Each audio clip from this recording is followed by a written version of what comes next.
Hello, it's Jeff Newland with ProBuild again. Let's talk about hiring because it can be super challenging, especially in our labor market now. I know that our subcontractors are having a lot of trouble finding skilled labor that will actually come to work every single day and not call off after the first week. In our situation, as a general contractor, we hire superintendents, project managers, PMAs, and we do all of that through Indeed. It's nothing special. We run an ad.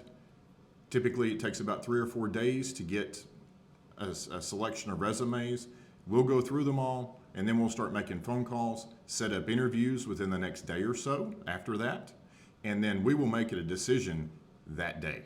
Very seldom do we call references. I don't see the point in calling references.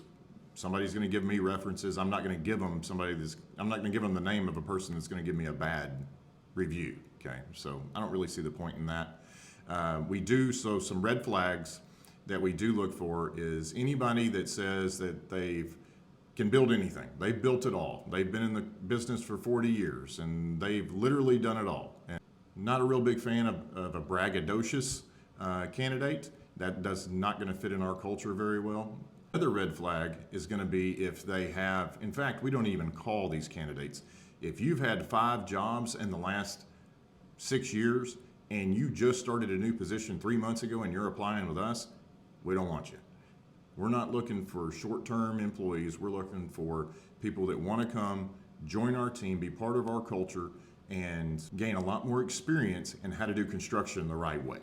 So at the end of the day, the tip is hire fast, fire fast. If you can do those 2 things, it may increase your turnover a little bit because sometimes you're not going to make the right decision because hiring is very difficult. But don't struggle with an employee that you know is not a good fit for your team. Have a probationary period within the first 30 days. We've actually let people go before they've even started.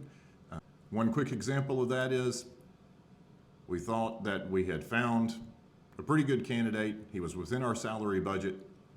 We sent him the DocuSign and he could not figure out how to sign the DocuSign.